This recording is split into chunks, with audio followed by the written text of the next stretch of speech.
Bom, pessoal, boa tarde a todos. Que Jesus possa nos abençoar mais uma tarde de estudos.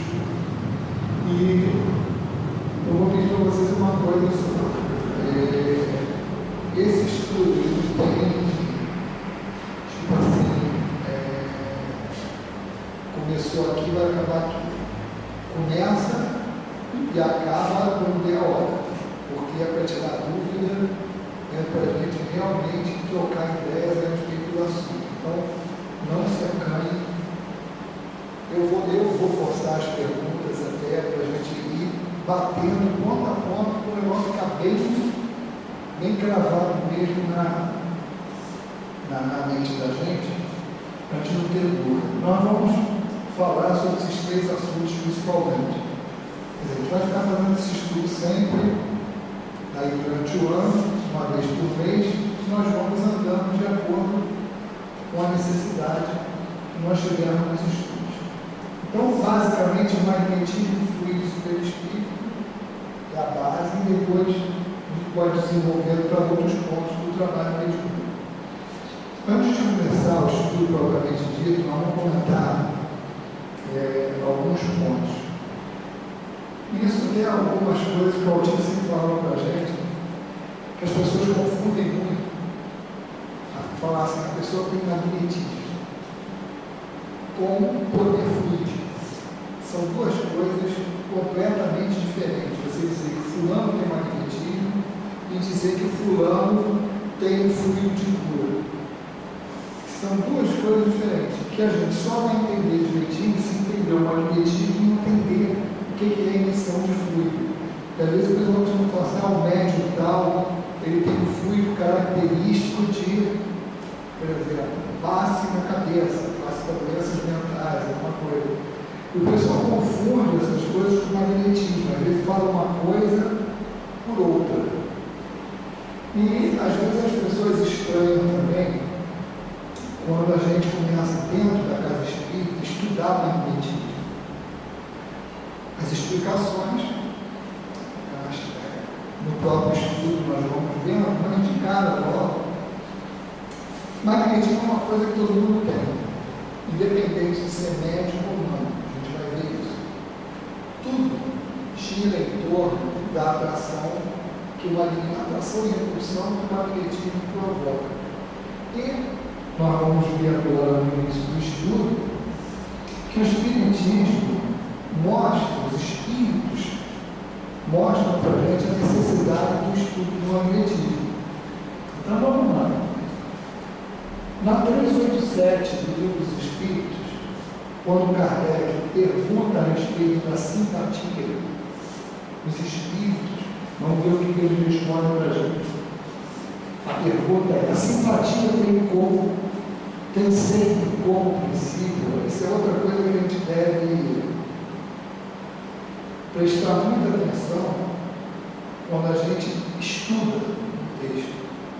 Quando fala lá, a simpatia tem sempre por princípio anterior ao conhecimento, a palavra sempre e a palavra nunca, elas são muito perigosas.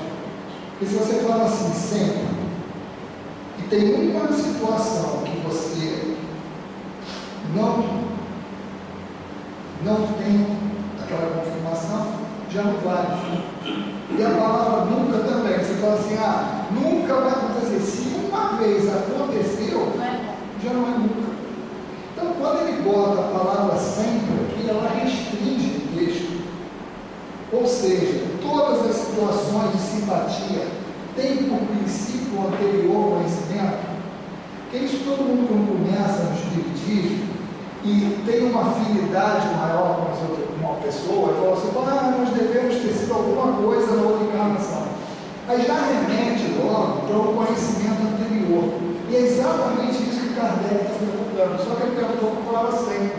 Você diz assim, sempre é isso? Aos espíritos, não. Quando ele diz não, ele não está dizendo que a simpatia pode ter origem numa outra encarnação. Ele está falando assim, sempre não, sempre não. E ele continua. Dois espíritos que bem naturalmente se procuram e um ao outro, sem que se tenham conhecido como homens. Então há algo que atrai um para o outro, mesmo que ele não tenha um conhecimento anterior, que é essa ligação que eu estou falando, se ligam bem. Aí ele continua, na 388, os encontros que costumam dar-se de algumas pessoas e que comumente se atribuem ao acaso, não serão resultado de uma certa relação de simpatia? Aí, aqueles encontros, todo mundo fala assim, poxa, que problema, não. Assim, entre os seres pensantes, há ligação que ainda não conheceste.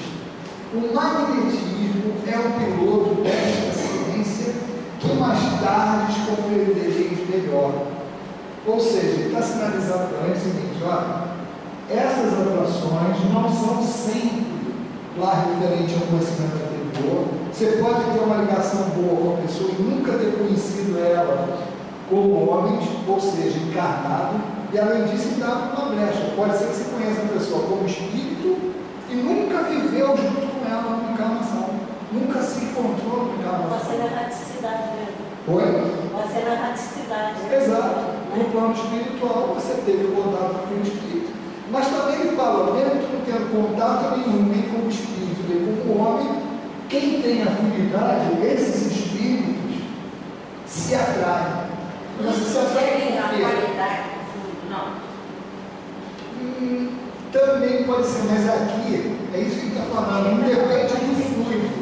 Ele está falando assim, ó, há ligações que vocês não conhecem, que o magnetismo explica. Então é isso que faz, dentro do espiritismo, a gente ter que estudar o magnetismo. Porque ele fala que tem muitas coisas que o magnetismo explica e que a gente não conhece. Na Gênesis, no capítulo 14, o famoso capítulo de fluidos, no tópico lá, elementos fluídicos, também tem outra sinalização que é importante para a gente. Aqui Kardec está discorrendo sobre fluidos. Então olha só o texto que ele fala. Entre tais fluidos, há os intimamente ligados à vida corporal, que de certa forma pertencem ao meio terreno. Então olha só, na nossa vida de relação, existem fluidos que são da terra. Bom, em falta de observação mais direta, seus efeitos podem observar-se como se observam os do fluido do ímã. Fluido que jamais se viu, podendo-se adquirir sobre a natureza deles conhecimento de alguma precisão.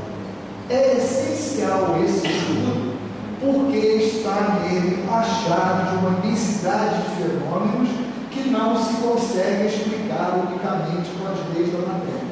Então, outra vez, ele está dizendo, estuda o magnetismo. E mais especificamente aí, ele está falando o seguinte, vamos traduzir isso mais para prática. O médico transmite o fluido dele durante o passe. Não vamos entrar no mérito da origem, não vamos falar simplesmente o que as pessoas perguntam. Peraí, transmitir o fluido, mas eu não vejo nada. Eu não estou vendo. Então, o médico iniciante, quem não tem evidência, quem não percebe a luminosidade, quem não percebe aquele fluido sair, quem não tem a sensibilidade que aquilo causa um esgotamento no negócio todo, o cara fica mais ou menos assim, o que eu estou fazendo? Será que eu estou só abalando a pessoa? Quem não tem essa sensibilidade mais apurada, fica mais sem certeza. Então, ele não vê nada, como é que pode ter uma ação no outro? É isso que o Espírito está falando. Esses fluidos que estão no meio do trabalho mediúnico, você não enxerga. Então, para você ter certeza e aprender aquilo ali, faz o seguinte, tu não tem como ver isso, observa o fluido do ímã. Então, ele está falando para você não pode ver o fluido do ímã, pelo menos naquela época não. Hoje, as irradiações, você tem equipamento e você detecta, por exemplo, um fluido saindo do campo médio, você vê um campo magnético, tem várias maneiras de você ver. Mas naquela época, você não vai ver. Mas você não vê o fluido do ímã, mas você vê o efeito. Qual é o efeito dele? Você pegar o ímã, que os cheguei em casa para arrumar as coisas, eu esqueci de trazer. Eu tenho uma madeirinha assim, que tem 2 ímãs circulares que entram na madeira. Quando você bota ele um campo contrário, polos contrários, você vê um aqui e outro aqui segurando, que é a força do campo magnético. Acho que é fácil. É só lembrar lá como é que a gente faz. A gente pega um ímã e bota na geladeira. Então, o que ocorre quando a gente está botando o ímã na geladeira? Pega o ímã e vou chegando. Se eu chego a um certo ponto, que acontece uma força ali. O que está acontecendo tecnicamente ali? É a geladeira que está atraindo o ímã ou é o ímã que está atraindo a geladeira? Hã? É o ímã. Quem acha que é o ímã? Quem acha que é o ímã que está atraindo a geladeira, levanta a mão. Quem acha que é a geladeira que está atraindo o ímã? Quem não acha nada? Eu acho que é os dois. Quem não acha nada? Eu nunca bate, o pessoal se omite. O pessoal se omite. É os dois. Não. Quem tem o poder de atração é o ímã. É o ímã que atrai a geladeira. Agora, como a geladeira é muito pesada, você sente a força, você larga o ímã. Aí vai a geladeira. Mas quem tem o poder de atrair, quem tem o campo magnético ativo é o ímã. Se você pegar o objeto mais leve, pega um ímã, bota um prego aqui. Você pega um ímã, quando você vai aproximando e chega ao que a gente chama do campo magnético dele, campo de ação, o prego vai até ele, porque ele é leve. Agora, a geladeira não tem como você, com aquele ímã, com aquele poder de atração, você puxar a geladeira. Muito pesado para aquilo, porque tem uma relação de força e peso. Mas realmente quem está atraindo é o ímã. Então é por isso que ele falou assim: bom, tu está vendo alguma coisa sair do ímã? Tu vê alguma coisa sair do ímã? Mas tu vê o efeito que ele provoca. Então não quer dizer que o fluido do médium atrai num sentido. Ele não está falando isso, ele está falando o seguinte: olha, observa o fluido do ímã. Ou seja, tu não vê, mas ele tem um processo ali ocorrendo, um mecanismo, que ele interfere no outro corpo.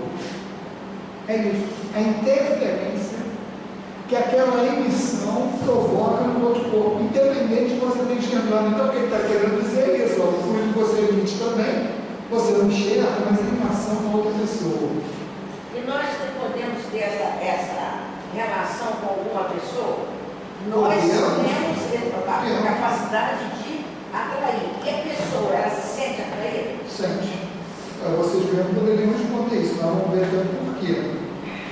Por que atrai? Na prática, e é bom de fazer isso, é mostrar o mecanismo e observar como isso ocorre na prática. Vê? Vamos falar de uma pessoa que exerce uma... Roberto Carlos é um exemplo que atravessa as gerações aí. É um artista que você vê lá, ele provoca nas pessoas um processo de atração. A Xuxa é uma outra artista que não é só na criança, você via ali naqueles programas de ator, as mães mais do que as crianças. Então esse artista, ele tem alguma coisa, ele emite alguma coisa que atrai. Ou não. Alguns personagens, alguns atores, é aquilo que você, quando vê aquilo ali, você às vezes quer sair e não consegue sair. Você está atraído por ali, por alguma coisa ali. Então o ponto de atração dessas pessoas pode ser a beleza, pode ser a capacidade de interpretação, pode ser você gostar do que a pessoa escreve como letrista, a maneira de cantar, pode ser várias coisas, pode ser algumas coisas que você não sabe nem explicar. Você se sente atraído sem saber por quê. Então aquilo ali é uma emissão que a gente vai ver do ímã, a gente vai ver o mecanismo, por que o ímã atrai, nós vamos fazer a relação com o porquê que as pessoas atraem também. O mecanismo é quase o mesmo. Mas de cara a gente pode falar assim, toda ação magnética, toda atração ou repulsão, que da mesma maneira que tem pessoas que atraem a gente, tem pessoas que nós sentimos repulsão. Então qual é a reação física? Uma coisa assim, ó, é o que você percebe intelectualmente. Tipo, no Roberto Carlos, você tem, poxa, eu adoro ele, eu vejo ali e eu gosto de ver. Mas fisicamente é algo que te chama e é um bem-estar que você sente. Pessoalmente, você tem, aí vamos passar mais para o dia a dia, tirar esse foco. Por que a gente botou esse foco? Porque são muito palpáveis. Essas atrações dessas pessoas, dos artistas, de pessoas que têm uma vida pública, você percebe, tanto em você quanto nas outras pessoas, que aquela pessoa ali exerce uma influência muito grande nas outras. Então, é um ponto de atração. Agora vamos ver porque são as várias habilidades que as pessoas têm. Mas, fisicamente, está ocorrendo um processo ali de quase hipnose, de segurar você ali. Quando nós encontramos com alguém de nossa relação que nós gostamos, que temos essa relação de afinidade, a sensação que dá fisicamente é um bem-estar. Aí é o quê? É a emissão daquela pessoa, porque todo mundo é um ponto de um emissor, e tem esse campo magnético, não vou ver agora, todo mundo tem, tudo tem um campo, e aquilo ali é como os espíritos falam, né? Aquilo desperta algo em você, antes até de você falar alguma coisa, esses fluidos se tocam, e você sente ou prazer ou mal-estar. Então são aquelas pessoas que exalam um fluido que é incompatível com o nosso.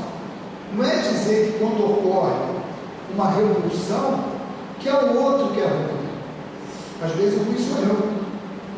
O que ocorre ali é uma incompatibilidade fluídica. Quer dizer, aí nós costumamos falar assim, meu santo não cruzou com o fulano. Não tem nada do santo, não bota a culpa no santo. O problema é a nossa emissão não se afiniza com a emissão do outro. E quem está por trás da emissão? O espírito. Essa emissão é resultado de várias coisas. E o centro emissor disso é o espírito, no caso dessa atração humana. Então é nesse aspecto que a gente observa uma coisa e sente fisicamente aquela coisa de maneiras diferentes de acordo com o que a outra pessoa coloca na gente. Agora, olha como a gente começa a já ver a diferença desse magnetismo com o fluido de cura. A Xuxa atrai, nós já vimos Roberto Carlos de Marrom, que atrai. A pergunta, eles são médios de cura? Não, nem sai. Não são. Aí você vai falar assim, porque a gente saiba, não. Se fosse, a gente já saberia. Não são. Faz o contrário. No nosso trabalho mediúnico. Todos os médios, pode ter um médio de cura bom pra caramba, que faz o trabalho ali corretamente, ele pode não ter magnetismo nenhum. Ele pode entrar mudo e sair calado. Ele às vezes até pode ser tímido. Ele não gosta nem de se expressar. Olha a diferença. Ou seja, não tem nada a ver o magnetismo que a pessoa tenha com o fluido de cura que ele emite. É claro que o magnetismo emite o fluido. Esse fluido interfere. Mas não é o fluido de cura. Por isso que eu tive que sempre falar para a gente, às vezes o médico confunde o magnetismo com o poder fluídico do médium de cura. Na maioria das vezes, a gente detecta mais a ação desse magnetismo, por exemplo, palestras e estudos, que a pessoa tem que, ela naturalmente, ela exerce o magnetismo. Uns mais, outros menos. Então, por isso que tem palestra que a gente dorme. Aí não é só para cansar. Se claro que a gente chega do trabalho para cansar, tu dá uma testada. Mas falando o seguinte, se você vê a pessoa que está com a incumbência daquele estudo. Tem uns que não conseguem prender a atenção, ou por falta de técnica, ou por falta daquele que o pessoal chama de carisma, não consegue fazer com que a atenção das pessoas, às vezes o assunto, mas tem gente que o assunto pode ser chato pra caramba, que o cara vai lá e segura que não consegue sair da faixa. E tem um componente importante nisso. É falar com convicção, falar daquilo que você sente, falar daquilo que você vive. Quando o orador, ou alguém está fazendo estudo, ou quem está se expressando de uma maneira geral, acredita naquilo que está falando, ele coloca um componente a mais no trabalho que ele está fazendo. Porque pode estar tecnicamente tudo correto, tu está usando os instrumentos corretos, didaticamente tu preparou a aula direitinho, começo, meio, fim, objetivos claros, blá blá blá blá blá. Tu usou todos os sentidos que a pessoa tem, da audição, do visual, tudo. Fez tudo perfeito tecnicamente. Mas se você não joga o sentimento, se você vive aquilo, você tem convicção daquilo, você vai parar nesses sentidos palpáveis a todo mundo. Mas se você está com convicção daquilo que você acredita, daquilo que você sabe, daquilo que você vive, você impulsiona além da palavra, além do raciocínio que está embutido ali, da ideia que você está passando, é como que uma força empurrando aquilo, não por ela abaixo, mas, vamos dizer assim, na memória espiritual do indivíduo também. Fluidicamente influencia aquilo ali. É mais uma força, é a força do sentimento em cima daquela argumentação que você está dando. Porque não é só o argumento, não é só aquele conteúdo, não é só o visual, não é só isso. Além disso, você está com esse componente da força interior que você puxa. Isso é muito sensível também nos trabalhos de atendimento desencarnados. Que às vezes, muitas vezes, o espírito percebe que o médico está ali, o doutrinador, a pessoa que está conversando, o que for, independente do nome que se dê, quando a pessoa está conversando ali com o espírito percebe que aquilo é só da boca para fora, muitas vezes ele fala, pô, quem é você para falar isso? Porque ele está percebendo que está faltando aquela irradiação da vivência e da sinceridade. Por isso que a gente fala aqui no plano espiritual, o que nós irradiamos é o nosso cartão de identidade. Não é o que eu falo, é o que eu sou, que é resultado desse campo que nós vamos ver. Então não tem como enganar o espírito desencarnado. E também alguns encarnados que têm essa percepção. Mas independente de ter a percepção ou não, essa emissão, ela se choca com a nossa. É isso que dá afinidade ou não entre duas pessoas. Se aquilo ali é compatível com o que eu penso, com o que eu gosto, eu vou ter uma sensação boa de trocar aquela energia. Se aquilo for antagônico ao que eu penso, ao que eu vivo, ao que eu gosto, eu vou sentir uma sensação diferente. Então, para entender como é que rola o mecanismo do magnetismo, primeiro nós vamos olhar o ato. O ato, hoje, ele já está assim, com uma estrutura muito diferente daquela que foi proposta no início dos estudos, lá nos primeiros modelos atômicos. Mas nós ainda podemos usar esse modo aqui para entender o esquema que está por trás disso.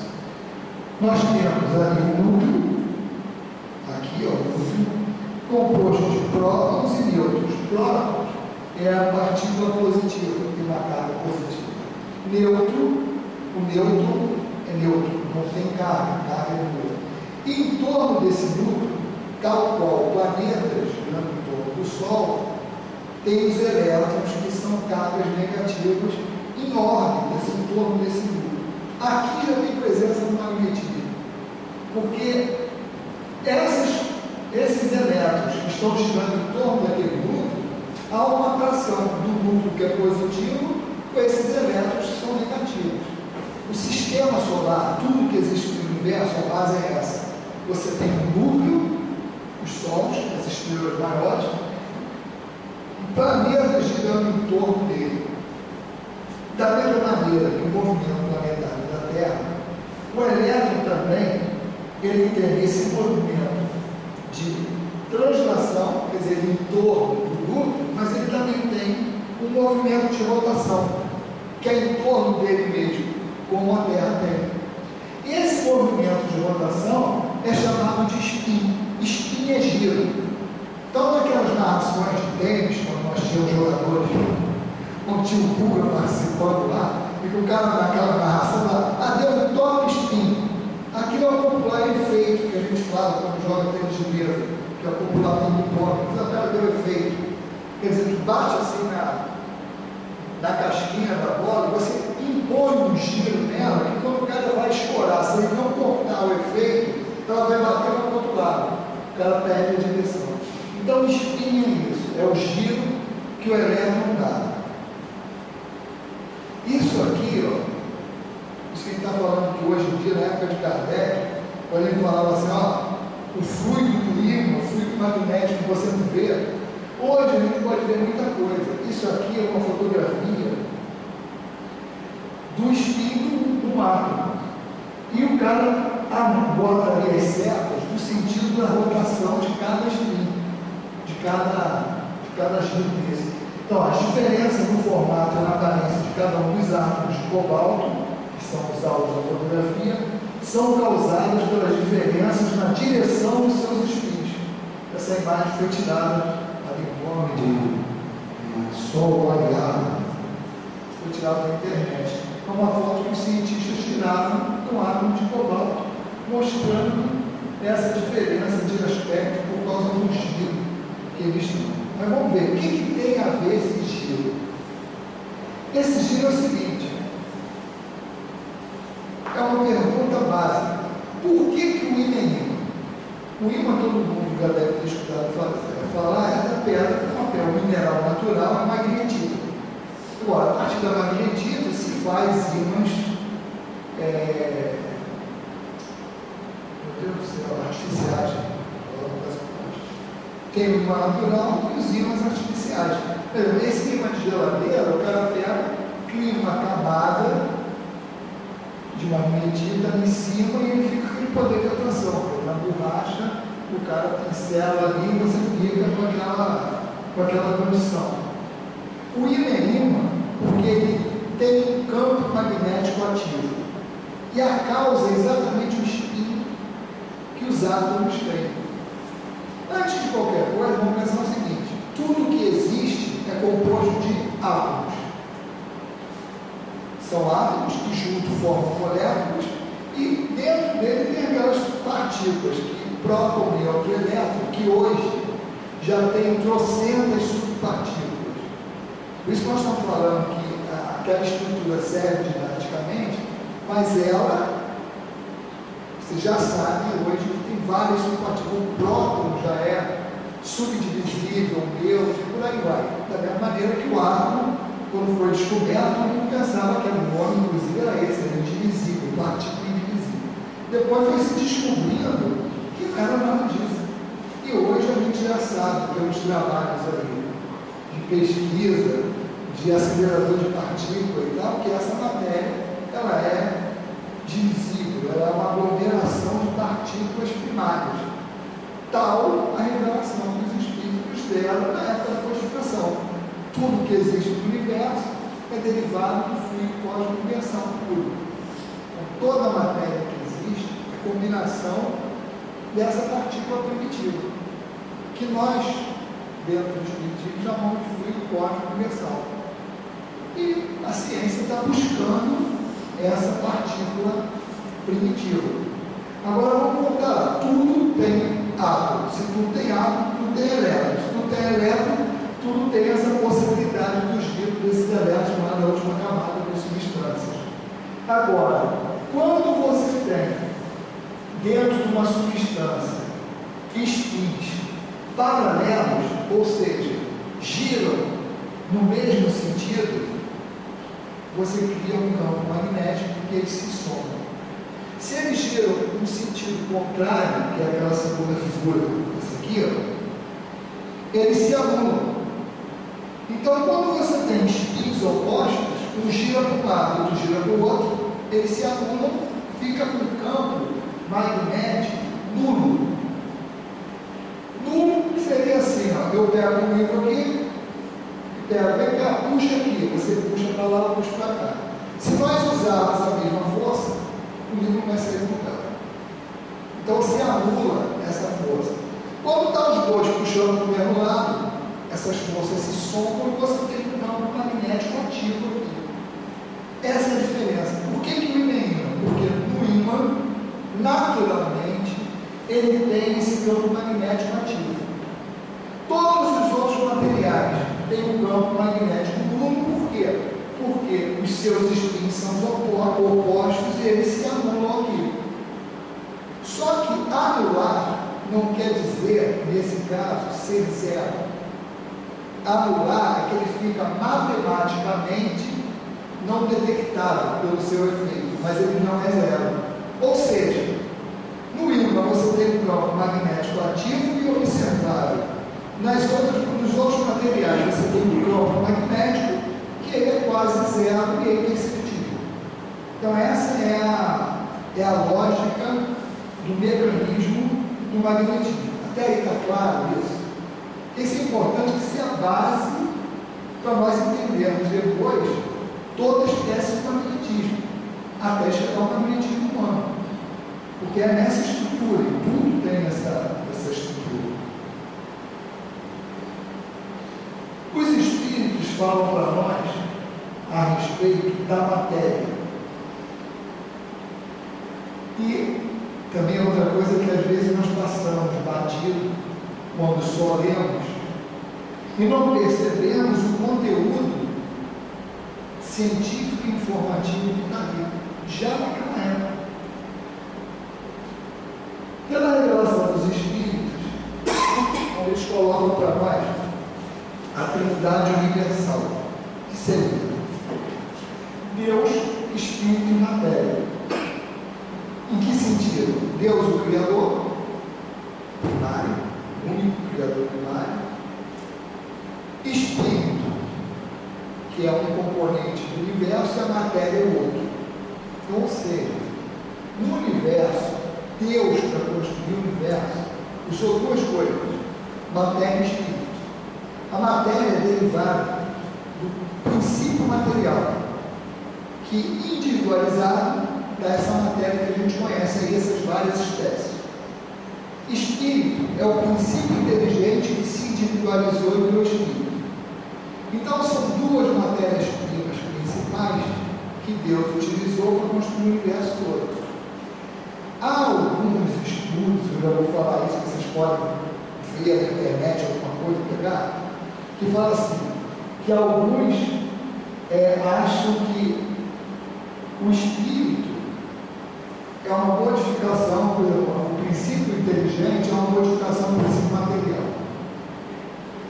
Pode ser, e algumas pessoas levam para esse lado por conta daquela resposta dos espíritos, que a união do espírito intelectualiza a matéria, que é, no fato, a matéria sendo um espírito agregado, ela não tem vida. Um espírito agregado numa matéria dá movimentos inteligentes naquilo. É nesse sentido. Mas às vezes alguns levam para esse lado de que existia alguma coisa e há uma inserção desse princípio material que ele fica um princípio inteligente. Se assim for, já não é a mesma matéria na origem, porque houve uma modificação externa nisso. Então já não seria a mesma coisa, seria outro princípio, se aquilo não ocorre naturalmente. Há uma possibilidade, mas não é coisa que vai mudar os conceitos que vêm em decorrência disso. Então a gente respeita o que os espíritos colocaram no sentido da Trindade Universal, Deus, Espírito e Matéria. Então, deixa Deus no canto, Espírito e Matéria, que a gente tem que entender para ver como é que funciona tudo. A matéria matéria é a modificação do fluido cósmico com elemento material primitivo. Agora, molécula, dentro dessa revelação que a gente vai ver aqui, os espíritos falam para nós que o que a gente achava que era molécula, ela é modificação com molécula elementar. Essa informação é muito importante, porque hoje a ciência sabe disso, e é aquilo que nós adiantamos antes, que é a confirmação de que tudo deriva de uma partícula primitiva, que hoje a ciência não tem mais dúvida. E isso está aqui, na questão 34 e 34 do Livro dos Espíritos. E é uma informação que a ciência só constatou com o tempo. Uma pergunta: as moléculas têm forma determinada? Resposta: certamente as moléculas têm uma forma, porém não sois capazes de apreciá-la. E aí poderia ficar aquela dúvida: qual? Naquela época você não é capaz de apreciar, então você não tem instrumento para isso. Mas na continuidade da pergunta, nós observamos que não é por isso. Essa forma é constante ou variável? Ela varia ou fica sempre a mesma? E os espíritos vão lá e colocam: constante das moléculas elementares primitivas, variável a das moléculas secundárias. E aí ele fala que essas moléculas secundárias nada mais são do que aglomerações das primeiras, porque o que chamais de molécula, longe ainda está da molécula elementar. Ou seja, quando nós olhamos a molécula da água, todo mundo vem propaganda aí, qualquer coisa, H2O. Olha, você está olhando ali, nos estudos iniciais, aquilo ali é 2 átomos de hidrogênio e 1 átomo de oxigênio, tem uma molécula da água. Só que ele está falando para a gente o seguinte: ó, aquilo ali não é molécula primitiva, é uma molécula secundária. Você está achando que aquilo ali, que você está vendo ali, é a aglomeração de uma molécula primitiva, ou de várias moléculas primitivas. Isso aqui é exatamente o princípio comprovado naqueles aceleradores de partículas. Quando eles estão querendo quebrar para chegar na partícula elementar. Então isso aí é uma informação que está lá na aula básica, em que nós vamos confrontar com o que está, com o que a gente tem de informação básica da ciência, para entender como é que isso funciona. Bom, vamos lá. Aqui está a molécula da água, que é 1 átomo de oxigênio e 2 átomos de hidrogênio, que dão a molécula da água ali. E molécula é isso, é a união de 2 ou mais átomos de elementos diferentes ou iguais. Diferentes ou iguais, no caso aqui, são elementos diferentes. Mas, por exemplo, o oxigênio que a gente respira, a fórmula dele é O2, que todo mundo já deve ter visto nas plaquinhas lá de balão de oxigênio. Ali é a união de 2 átomos do mesmo elemento. O nitrogênio que tem no ar também, os gases, a maioria são isso. Mas, para que serve isso aí para a gente? A gente vai observar o comportamento das moléculas de água no estado líquido, no sólido e no gasoso. Exatamente para a gente começar a entender qual a estrutura da matéria, o que pode acontecer com isso, que é o material que a gente trabalha. O copo de água, normalmente, claro que isso aqui é para dar uma ideia para a gente do que acontece. Se você tirar essa fotografia micro aí, nós vamos ver moléculas de água em um determinado espaçamento. Aí depois você pega, leva essa água para a geladeira para fazer gelo. Então, quando você leva para a geladeira, você retira calor. Botar para gelar é retirar calor. Então, quando você faz isso, o que acontece? As moléculas são igual a gente. Quando a gente sente frio, o que a gente procura fazer? Se não tiver nenhum outro meio, se aproxima, e muitas pessoas até, estando ao relento, se salvaram assim. um cedendo calor para o outro, você se junta. Exatamente faz o mesmo efeito. Quando você retira o calor, ou seja, você congela, as moléculas se aproximam. Então você diminui o espaço entre as moléculas. O resultado visível é o quê? Você tinha aqui um estado líquido, você vai lá e tem um estado sólido. Você pega essa mesma água e bota para ferver e faz um cafezinho. Então, se nós pudéssemos tirar uma fotografia aqui do vapor que está saindo, o que nós veríamos? Quando você taca fogo ali, você aumenta a energia cinética. O que acontece quando a gente taca fogo no milho, na panela de pipoca? O que acontece com o milho? Começa a pular ali, estoura, pula igual pipoca. Até aqueles trem elétrico que tem na Bahia, da turma da pipoca, o pessoal vai pulando lá. Tem que passar ali descalço, com esse calor danado, e pisar no asfalto. Não é que a gente vai passar para atravessar, pulando. Exatamente o mesmo efeito. Aquilo aquece e você vai, aumenta a energia cinética, você tem que correr para não queimar o pé. O efeito na molécula é a mesma coisa. Quando você cede calor ali, elas se movimentam e se afastam. Quando elas se afastam, o aspecto externo é vaporoso. Então, o que nós estamos observando aqui? Nós mexemos num elemento externo desse material, que é a temperatura. Então, de acordo com a variação de temperatura, o que nós provocamos? Uma mudança no aspecto externo daquela matéria. Então, ela era líquida, no outro estado está sólido, no outro estado está vapor. Então, são coisas para nós entendermos que às vezes o indivíduo não consegue entender que quando ele está movimentando a sua energia misturada com o plano espiritual para dar um passe, que ele pode estar interferindo na saúde do outro, que está interferindo efetivamente. Quem não vê essa possibilidade, vai falar, como é que eu vou mudar isso? Porque a cura, o que é? A troca de uma molécula malsã por uma sã.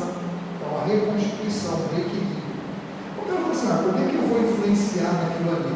Então a gente está vendo uma mudança externa, já muda o aspecto externo de uma mesma substância. Agora vamos dar mais um passinho.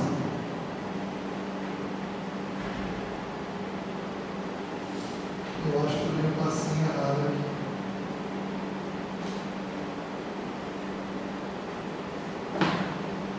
Cadê?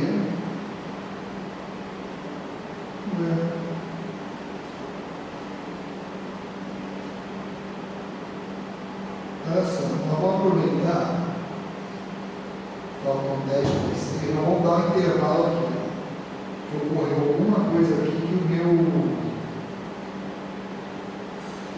meus slides aqui sumiram. Então vamos dar um intervalinho, 10 minutinhos, daqui a pouco a gente volta. Tá dentro? Bom, eu vou ficar devendo duas figuras aí, eu vou perder mais tempo, senão vai perder realmente o fim da meada aqui. Mas eu vou explicar em outra aula que nós ganhamos, outro estudo, eu trago para mostrar a figura. Que é o seguinte, nós vemos a mudança de um fator externo, que é a temperatura, mudando o aspecto externo da substância. Só que a gente vai penetrando mais dentro da estrutura da matéria, a gente pode pegar o seguinte, todo mundo conhece a água oxigenada, né? Todo mundo passa. Eu tirava isso não. Quer dizer, todo mundo passa não. O pessoal passava algumas pessoas passavam para ficar com período lourinho, descolore. A água oxigenada antigamente era utilizada para botar em machucado. Exatamente, mas pouco, né? Hoje se usa pouco, antigamente usava muito, porque ela tem a capacidade exatamente de oxidar a célula na morta. Então aquela efervescência que dava é exatamente ela corroendo aquelas células já mortas. numa determinada concentração. Muita gente não sabe que a água oxigenada concentrada é extremamente corrosiva. Então, quando se usa lá 10 volumes, 20 volumes, ela é mais fraca. E ela concentrada é corrosiva. E qual é a diferença da estrutura da água oxigenada para a água que é saudável? É você, ao invés de um oxigênio, você tem 2. Então é H2O2. Então você vê que mudando somente a proporção, que são os mesmos elementos, é uma combinação de oxigênio e hidrogênio, mas você aumentou um átomo de oxigênio ali. Então algo que era extremamente saudável vira uma substância corrosiva, com a modificação de um elemento, da proporção de um elemento. Quer dizer, não acrescentei nem elemento a mais, eu só mudei a proporção, e ela já teve como consequência uma ação físico-química completamente diferente. O outro passo que a gente vai dar é entrar mais ainda no interior da molécula. E aí a gente vai voltar aqui para essa figura do átomo. Um átomo de hidrogênio, ele tem um próton, um nêutron e um elétron girando em torno, só. E nós temos o gás hélio, que é exatamente 2 prótons, 2 nêutrons e 2 elétrons girando em torno. Então você vê, não precisa entender de química, é só saber um pouco de matemática. Qual a diferença de um átomo de hidrogênio para o de hélio? Oi? Hidrogênio a mais. Não é que tem um hidrogênio a mais. Ele tem o dobro de partículas de hidrogênio. Mas a conclusão é realmente essa. Se eu pudesse pegar um átomo de hidrogênio e juntar com outro átomo de hidrogênio em termos de estrutura, quer dizer, eu somaria as estruturas, eu teria um átomo de hélio. Por quê? Se eu aqui tenho um próton e um nêutron, o hélio tem 2 prótons e 2 nêutrons, e aqui eu tenho um elétron girando em torno, no hélio eu tenho 2. E se você olhar, o hidrogênio e o hélio têm propriedades diferentes. São substâncias diferentes. Mas no frigir dos ovos, independente do nome e do aspecto que ele tenha, o que muda nele é o número de prótons, de nêutrons e de elétrons. Então, por mais que você não conheça ou não teve esse tipo de intimidade na tua vida de estudante, se você entende que todas as substâncias são compostas por prótons, elétrons e nêutrons, não precisa nem pensar nas subdivisões, que se um tem a subdivisão, todos vão ter. Aí é a composição, a gente pode raciocinar nesse nível aqui mesmo, de prótons, elétrons e nêutrons. E que você olha para as substâncias, por mais diferentes que elas sejam, em termos de ação físico-química, de aspecto, de odor, de tudo, na realidade, a diferença de uma para outra é só o número de partículas que compõem. Então, isso justificaria o quê? Por exemplo, na Gênesis, você vê as explicações, as hipóteses de Kardec sobre os milagres de Jesus. Então, na água do vinho, ele poderia falar, uma das hipóteses é que Jesus transmutou essa substância, já que a diferença é o número de partículas, ele transmuta aquilo ali com uma coisa que vem da outra. E isso é a base até, isso tem no rodapé da Gênesis, que na época os alquimistas queriam descobrir a pedra filosofal, que era transformar tudo em ouro. A base daquele conceito é exatamente isso, porque eles observavam que aquilo tudo é uma estrutura. Então, se tudo é feito de uma mesma coisa, eu posso mudar uma coisa para outra. E claro que eles queriam mudar para ouro, mudar para carvão, alguma coisa não. Queriam descobrir para mudar em ouro. Mas para fazer essas mudanças, você tem que ter condições específicas. Quer ver um exemplo que sai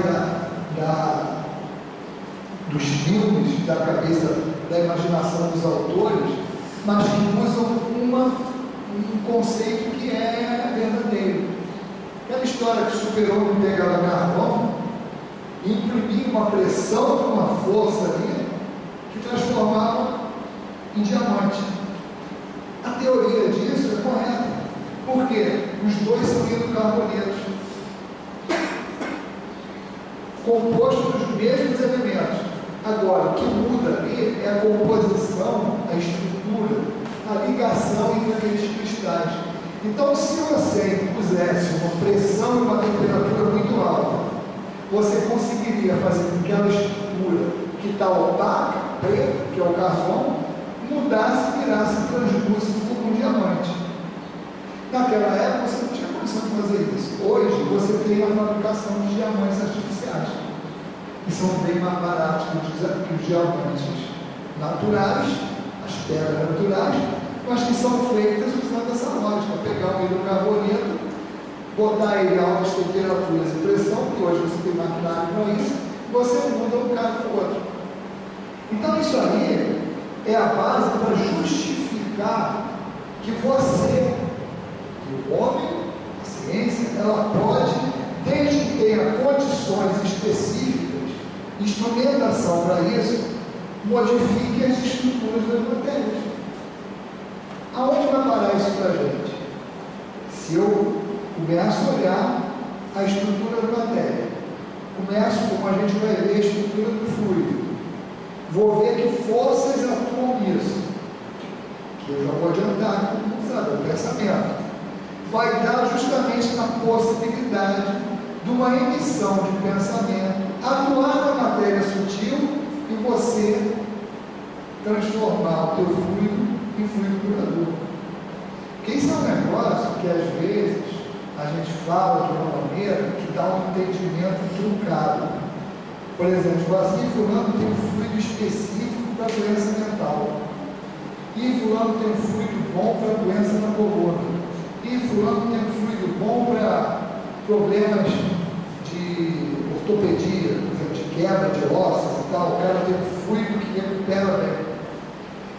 Então, quando se ouve isso, a gente pensa assim: pô, o cara tem um fluido específico. Dá a impressão que o cara encarna com uma bombona de um fluido C, o outro tem um fluido A, o outro tem um fluido B. E não é isso.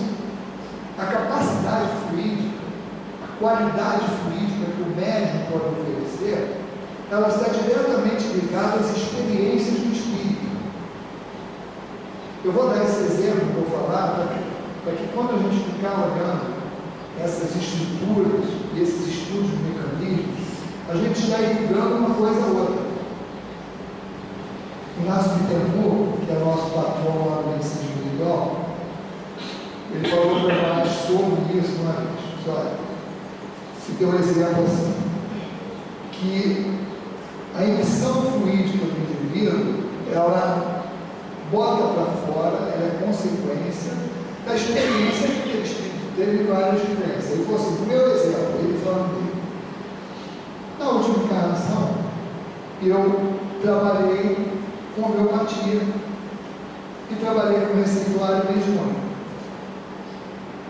ligado à medicina espiritual, procedimento de cura, de dar equilíbrio para os outros. Desencarnei, continuo trabalhando com a medicina espiritual aqui com vocês. Se amanhã depois eu venho encarnar, que tipo de mediunidade pode eu vou ter? De cura. Exatamente por quê? Porque é o métier dele, é a experiência que ele teve em algumas encarnações trabalhando com isso. Fala. Paulo, eu li, não sei se foi no livro sobre o passe, eu não me recordo qual livro. Por exemplo, o médico que detém um tipo de fluido, ele pode curar uma pessoa e a outra às vezes não. Exato, porque não é, olha só, não é ele que detém, é a capacidade dele transformar o fluido, qualificar daquela maneira. É como um magnetismo. Não se fala que o magnetismo é neutro, Quer dizer, a pessoa tem aquele magnetismo, como a gente deu o exemplo da Xuxa, do Roberto Carlos, de artista, palestrante, o que for. Ele pode fazer daquela atração que ele provoca, o bem ou o mal. Da mesma maneira, o fluido, o cara tem fluido, ele qualifica, o fluido é neutro, como a água. Você joga, fluidifica, você dá uma qualidade a ela, pode ser boa ou ruim. Então, uma pessoa que tem maus procedimentos, maus pensamentos, aquela pessoa que só vive pensando nas coisas assim, mais negativas possíveis, que não é otimista, só fica reclamando da vida. Qual é a missão que ela provoca? Qual o fluido que sai dela? Então ela vai qualificar qualquer coisa que ela meter a mão daquela maneira, correspondente ao que ela exala. Ele deu um outro exemplo, que ele apontou para o Luiz Lara Rosa, que nessa época o autismo ainda estava encarnado, então não era o Luiz que estava mediunizado, foi o autismo. Então ele colocou o Luiz. O Luiz trabalha com neurologista. Então ele falou, esse aqui trabalha com neurologia, vai desencarnar, vai chegar no plano espiritual, qual é a área de interesse que ele vai procurar para trabalhar? Doente mentais, uma pessoa com problema no cérebro. Por quê? Porque foi a experiência que ele teve, ele gosta, ele está naquilo ali. Então ele vai naquilo ali. Quando ele voltar como médico, a característica da mediunidade dele vai espelhar essa experiência que ele tem. Então, mentalmente, ele qualifica o fluido daquela maneira. Agora, com o passar do tempo, você, pela experiência que aquele espírito vai ter, por várias encarnações, ele vai ficar com uma maleabilidade maior do que outro. Então, você encontra hoje médicos com uma capacidade fluídica variada. Assim como na atuação da cura específica, como também uma variedade de atuação dentro da mediunidade. Então ele pode ter uma experiência dentro da mediunidade de cura, pode ser um bom doutrinador, pode ser um bom palestrante. É sempre resultado da experiência que ele tem. Então nada é dado para a pessoa. Conquista. É dada, claro, a oportunidade, aquela noção que eu não estava querendo dizer que isso é o individualismo. Não. Sempre é um trabalho em equipe, sempre nós temos ajuda, mas não queremos colocar o seguinte: se o fulano tem essa característica, não é de graça. É resultado da experiência. Também não quer dizer que ele é melhor do que o outro. Quando nós falamos assim, resultado de experiência, é como os espíritos, quando explicam para nós, só não tem ninguém melhor do que ninguém. Quando você vê uma pessoa com certas aquisições, ou ela aproveitou melhor as oportunidades que teve, do que eu aproveitei, ou é um espírito criado antes do que eu. Quer dizer, não é aquilo lá, vou dar isso para ele, não vou dar para o outro. A oportunidade até do cara. O espírito pode chegar, vamos trabalhar para dar essa oportunidade para o fulano, para ele ver como é que ele se faz. Mas não dá nenhuma virtude, não é dada, é conquista. É a relação do espírito dele. Por isso que é um trabalho. Às vezes a gente, erradamente, a gente fica assim, não estou pronto para trabalhar. Quando é o contrário, é o trabalho que deixa o mérito pronto. Verdade. Se você não começar a meter a mão na massa, não vai ter resultado. Como é que vai adquirir experiência? Então tem que ir da maneira que surgiu a oportunidade. Você vai com a consciência de que aquilo é um processo de aquisição. Ninguém nasceu pronto. Quem nasceu pronto é porque na outra encarnação parou naquele estágio, quer dizer, ele conquistou aquilo já. Então, de qualquer maneira, você vê a equidade dentro do processo. Se você não olhar assim, você vai começar a achar que tem preferências. E a lei de Deus não é assim. Ela não é trabalhada com diferenças. Vamos voltar lá. Ficou claro essa ligação, entendimento que a gente tem, que a matéria, toda a matéria que existe no universo, ela é composta das mesmas partículas. O que muda na função que ela, não função, mas nas capacidades fisicoquímicas que elas têm, nas funcionalidades que elas pegam, ela está de acordo com o número de partículas que se agregam ali. E na Gênese, tem uma observação interessante sobre isso, que ele fala assim, olha, a quantidade de estruturas materiais que existem no universo é proporcional às forças existentes. Por quê? Porque aquelas partículas, no nível mais puro, primitivo, elas existem e estão soltas. Então, a partir do momento que você vai agregando isso para mundos mais materializados, você vai formando. Lembra lá daquele aspecto da formação da Terra? Primeiro, uma bola em ignição. Temperaturas altíssimas, pressão altíssima, as partículas são dispersas aqui, em estado primitivo. Quando você vai diminuindo a temperatura e a pressão do planeta, o que vai acontecer? Você vai criando condições daquelas partículas se ligarem e formando estruturas.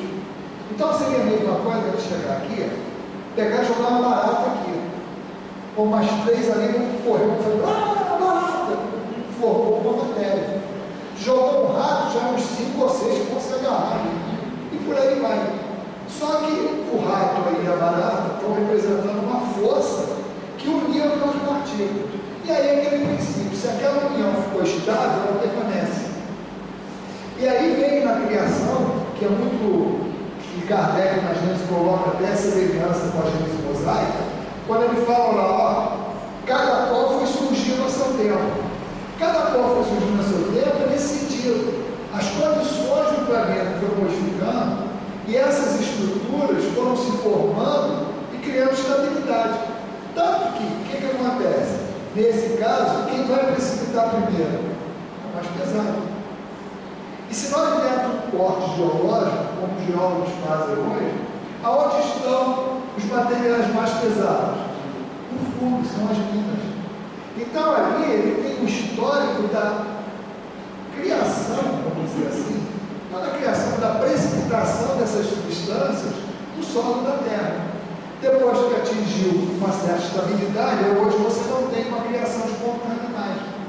Porque você já atingiu uma estabilidade, então você tem que ir para um laboratório para você decompor alguma coisa ou para você juntar alguma coisa dentro de condições específicas. Agora, o que a ciência ainda está engatinhando em relação ao que nós temos dentro do espiritismo é exatamente o trabalho com a substância sutil. Que agora a ciência está desvendando para eles a comprovação dessa existência da matéria sutil.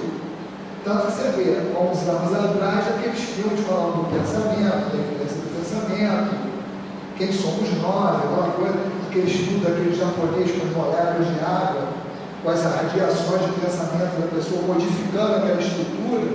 Você vê que a ciência hoje já reconhece isso. A medicina não vai tardar a agregar essas coisas. Você vê que hoje já se permite aí os religiosos irem para os hospitais darem passe, fazer oração, o que for. Quer dizer, o pessoal já tem uma noção. Que já foi comprovado, né? Escolher um grupo de enfermos e submetendo a um passe. Um ao passe, o outro não, e até a prece, já fizeram isso para orar para aqueles.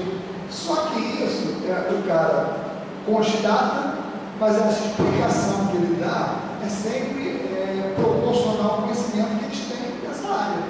E nesse caso, o espiritismo tem muito mais conhecimento. Por quê? Porque assumiu como revelação. O espiritismo ele não tem um compromisso de comprovar cientificamente aquele fato. Por isso é revelação. Então você vê, a obra básica, vamos arredondar em 200 anos. Quase 200 anos. Só depois de 200 anos que hoje o cara comprova e a ciência afirma que existe uma partícula elementar. Quando aquela revelação dada pelos espíritos já está lá. Tu vê no livro, e é algo que está ali de uma maneira que se você não parar para realmente raciocinar em cima daquilo ali, você não detecta, você vai ler e Mas aqui está dizendo, olha, só a molécula é divisível, ali está dizendo isso. Os átomos que formam aquela molécula ali, ele é divisível. Se vale para a molécula, vale para o átomo e vale para as partículas. Aí você vê o André Luiz trazendo um complemento dessas informações para nós. Então é muito importante para aqueles médicos que dizem, como a gente tem que estudar isso dentro da doutrina espírita. Olha, vai até fazer o trabalho mediunizado. Mas quanto mais de consciência o médico tiver, melhor ele vai atuar. Porque uma coisa é o espírito atuar por intermédio dele, sem conhecimento do médico. Uma coisa automática. É uma coisa automática. Ele vai usar o médico. Aí é muito parecido com o médico urbano, que o espírito incorpora e faz o trabalho. O médico tem o método de ceder o corpo. Mas os guias que têm essa consciência, o que eles fazem? Eles começam a orientar o médico, para que o médico aprenda aquele trabalho. É claro, isso tudo depende também do nível de conhecimento do médico. Para quê? Para que o objetivo é que ele aprenda a fazer, que ele é espírito. E aí a gente entende aquilo que Jesus falava lá. Vós sois deuses, vocês podem fazer o que eu faço e muito mais. Aqui não é história, olha, está muito comigo. Ele está falando realmente, olha, o que eu faço aqui não é milagre, não. Agora, para atingir a condição que Jesus atingiu, para começar a fazer aquelas coisas da maneira como ele fez, como ele faz, a gente tem que comer muito feijão com arroz, tem que desenvolver muito como espírito. Mas o que ele está dando ali é um limite. Ele diz assim, olha, vocês podem, porque é uma lei natural. Agora, tem que aprender a fazer. Inclusive o Evangelho fala na parte de magnetismo, né? Por causa das curas de Jesus, tudo foi o magnetismo dele. E também a questão do magnetismo, tem muita gente que acha que foi o espiritismo que descobriu o magnetismo vem de lá.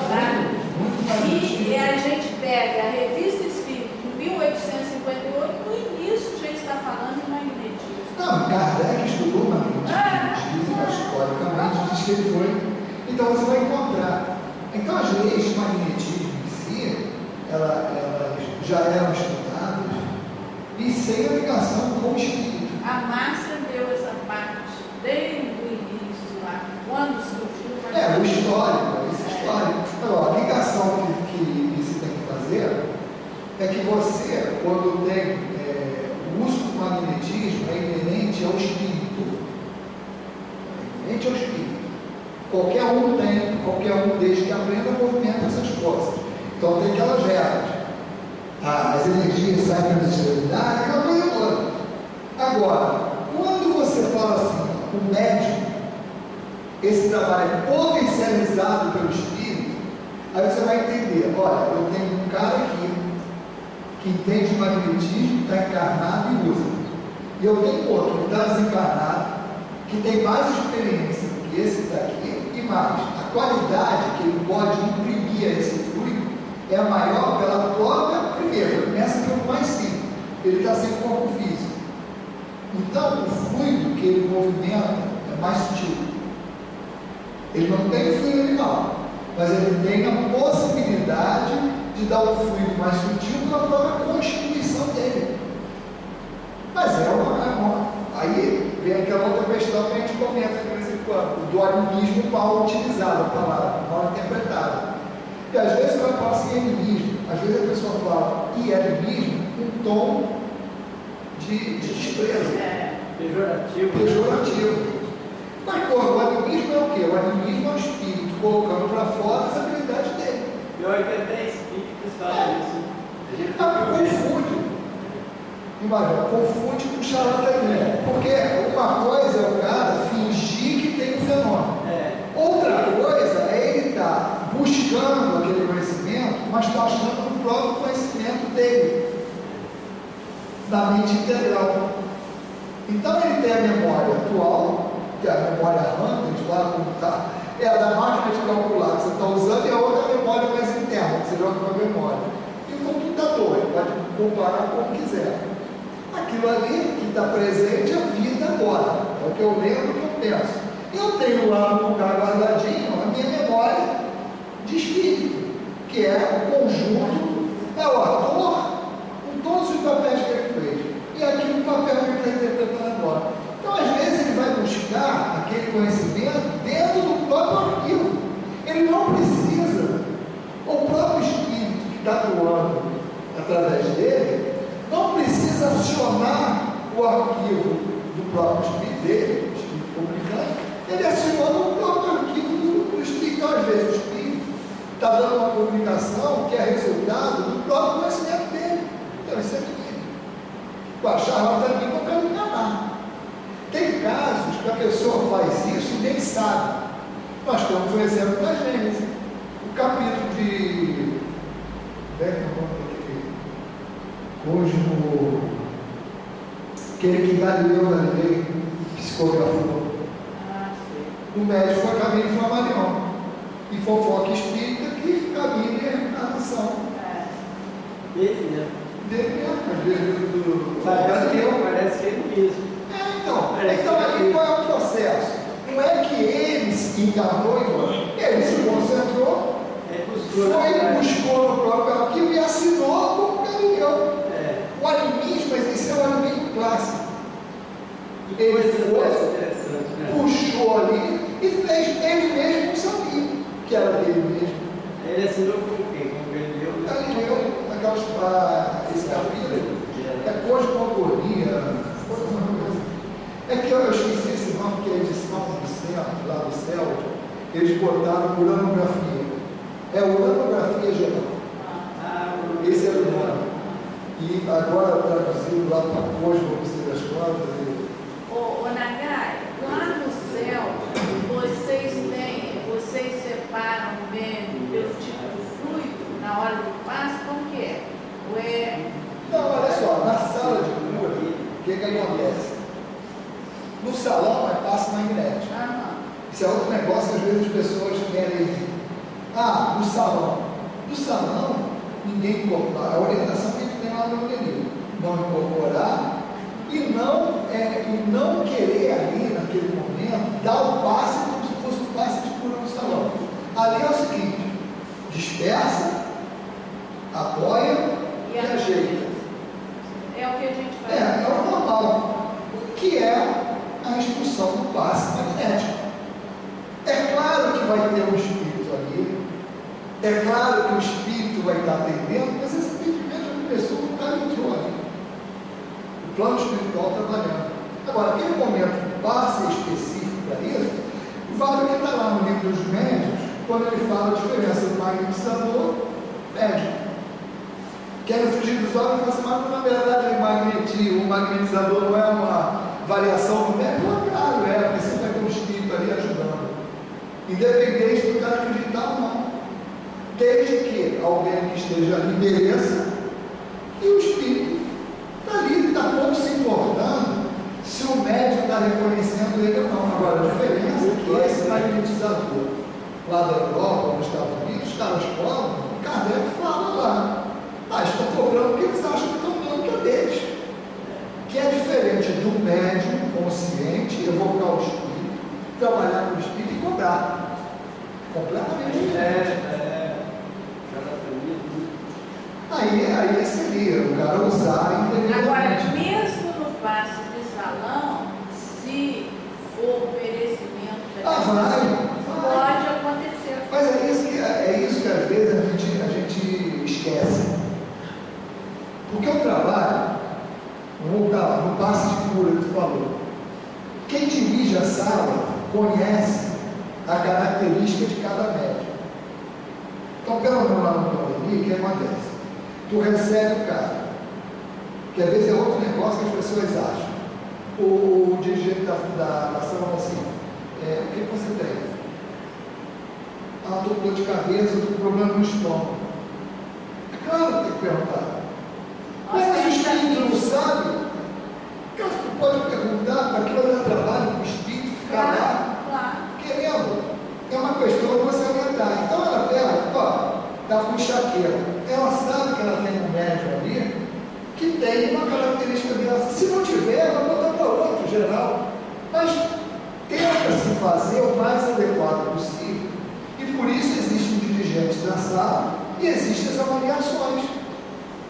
Então não é milagre, não é mágica, não é nada. Se você pode facilitar, para que você vai complicar? Claro. É igual que aquela história que tem lá no como é que é o nome do cara que está atravessando a rua? Esqueci o nome. O Simonete. Que ele conta aquelas piadinhas lá, aqueles casos assim, contando algumas coisas do plano espiritual. Ele fala que o negócio do interesse. Encontrou um espírito lá, perguntando, o cara perguntou isso, um espírito contando para o outro. Pô, sabe onde fica o tal lugar? Eu falei, pô, mas não sabe? Não sei. E realmente o espírito não é obrigado a saber. Ele não tem que ter a regra, sabe? Consultar, se não souber, tem que procurar. É coisa que você achar que o espírito que desencarnou ele sabe tudo. Não sabe. Então, nesse negócio de perguntar o que a pessoa está sentindo, ela pode até falar uma coisa e ser outra, que o espírito vai estar vendo. Mas só o fato dela estar sentindo isso, já pode nem bater com o que é. Mas já é um pouco que tem que se comunicar. E conhecer a característica do médium facilita. Agora, tem que lembrar que tanto no passe do salão como no passe de cura, o plano espiritual vai estar atuando, independente do que a gente estiver vendo, não. Aí vai aquilo que falou, o merecimento, a situação. Uma vez ou outro, o pessoal estava reclamando quando começou a crescer lá o céu. E assim, ficava mais depois do horário, todo mundo conversando. E o doutor Ela falava, conversava com algumas pessoas, trabalhadores que testavam o céu, vamos dizer assim. Aí o pessoal estava reclamando, poxa, já não tem mais isso, já não tem mais aquilo. Aí o tio estava lá sentado, mas vocês, os espíritos falam que vocês às vezes são curados aí de doença que nem vocês sabem que tem. E ia chegar, ainda vinha. Ainda vinha. Próximo. Exato. Então aquela doença que é kármica, que está lá dentro do corpo espiritual e está vindo para eclodir no corpo físico. Então, de acordo com o trabalho do médico, o que ele buscou, que realmente é o merecimento, mas é fruto do trabalho. Não é porque é o queridinho do papai que eu vou dar para ele, não. O médium ou a pessoa que passou por esse processo, ela fez alguma coisa por merecer aquilo ali. E essa coisa é trabalho, é comprometimento, cada um tem um ponto lá que vai contar. A intercessão também, que é mérito do outro transferido para você. Também ela vai crescendo daquela dor, mas vai ser abrandada. Da maneira que necessitar. Tanto que pode chegar a cura no sentido de que teve cabimento, curou. Até outra coisa que na análise do processo de mediúnica, a gente não pode ser pão, queijo, no sentido assim, Jesus, vamos partir logo para a ignorância, vamos chegar lá no limite que dá para entender tranquilo. Quando você fala assim, o médico pode ter aquela característica fluídica, pode ser perfeito para aquela doença ali, que foi lá e não curou. Erro do médico? Erro do espírito? Não tinha cabimento. Não estava no momento daquela pessoa ser curada. Às vezes é necessária aquela doença para levar para aprendizado. Aí por que eu estou falando? Quando tiver essas dúvidas, eu falo para Jesus. Jesus curou todo mundo? Não. Mas por quê? Porque não podia. Eu tenho, às vezes, porque eles falam assim, não, Jesus não quis. Não é bem assim, não. Ele pode até ter querido, ele não pôde. Quando a gente fala assim, ele tem possibilidade de curar? Tem, desde que a doença seja curada. Isso quer dizer o quê? Acima da capacidade de Jesus curar, ou de qualquer outro médico, como não exagero, existe a lei. E ele, quando eu falo não pode, ele poderia ter possibilidade técnica dele, mas nunca ia poder fazer, por quê? Porque se não estava na hora, seria derrogação da lei. E ele não ia derrogar a lei. Então só foram curados aqueles em que tinha cabimento, de acordo com o processo de aprendizado, ser curado naquele momento. Quem não tinha, não foi. E uns que tinham possibilidade, isso uma vez Inácio explicou para a gente que nesses casos, algumas vezes, os espíritos dando crédito, tipo assim, ó, eu não acabei de quitar a casa agora, faltam 5 parcelas para eu pagar. Aí o cara fala assim, olha, eu vou pagar as 5 para você. Te adiantei. E aí, nesse momento, que havia aquele papo assim, ó, vá e não pede mais. Ali está claro que o processo ainda não estava completo. Autodominação. Agora, e Inácio explicou, por que os espíritos fazem isso? Para alimentar no outro, daqueles que estão participando do processo, a oferta. É tipo um docinho ali, açucarou o negócio, porque realmente não tinha sentido ele falar, vai no PEC mais, quer dizer, estou te dando um negócio transitório, que ele fez exatamente porque, como o processo não estava acabado, se o cara ainda negasse fogo, ou seja, não pagasse a parcela dele lá, ia tomar a casa de novo, não vai, não quitou. Com a mulher corroída não foi isso. Opa, alguém me tocou, senti um amigo sair de mim. Depois, quando começa a falar, tua frente mudou. Quer dizer, ali foi natural, porque ela já tinha passado pelo processo em que levou como resultado a cura, o merecimento da cura. Ela não tinha mais nada que aprender. E no caso, por exemplo, que você falou aí, depende do tipo de doença. Ou, por exemplo, um câncer, como é que você avalia? Olha, eu vou te falar de uma maneira geral o que o Espírito falou para a gente. Ele falou o seguinte: primeiro, você tem que ver se tem cabimento ou não. O que é ter cabimento e como é que a gente raciocina? Já tem condições desse espírito ser curado? A doença já deixou a lição, ou ele já aprendeu a lição que estava por trás daquilo ali? Sim, então pode ser. E aí entra um componente que é o X mais ou menos alguma coisa. Você tem o agravante e o atenuante. Então, dependendo do comportamento da pessoa, que é isso que não pode sair da cabeça da gente nas análises. A lei de Deus é educativa, não é punitiva. Então, mesmo que eu esteja resgatando algo, tem as atenuantes e tem as agravantes. Quando a gente fala em expurgar, respirar, que é consciencial, que é tipo assim, olha, eu, para me livrar desse peso na minha consciência, eu quero nessa encarnação botar isso aqui para fora. Tem aquele montinho preto lá, desequilibrante, que ainda está lá no meu corpo espiritual. Eu quero botar isso para fora, como maneira de doença. Eu pedi assim, e veio assim para eu livrar da minha consciência. Isso não tem nada a ver de ser curado ou não ser curado. A cura da alma naquele momento é passar por aquilo. Exemplo para clarificar: Diário Gonçalves. Diário Gonçalves tinha sido alarico, tinha tido aquele problema todo. Na encarnação como Diário Gonçalves, alerta, uma certeza. Para quê? Exatamente para expiar, para expurgar os desequilíbrios que ele tinha adquirido no corpo espiritual por conta do comportamento dele nas encarnações anteriores, como guerreiro. Então ele tinha aquilo ali. Então aquele corpo, definindo dessa maneira, a doença que aos olhos de quem está de fora é uma doença, era a cura da alma. Então aquilo ali ninguém ia curar. Por quê? Porque ali não era um desequilíbrio, consequência daquilo ali, alguma coisa. Já era uma expiação. Já era o espírito querendo e podendo, tendo bagagem para expurgar.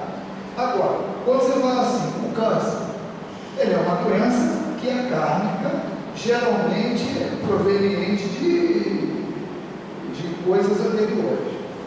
Quando você vai num centro espírita, por exemplo, buscar uma ajuda, aí você tem ali as variantes.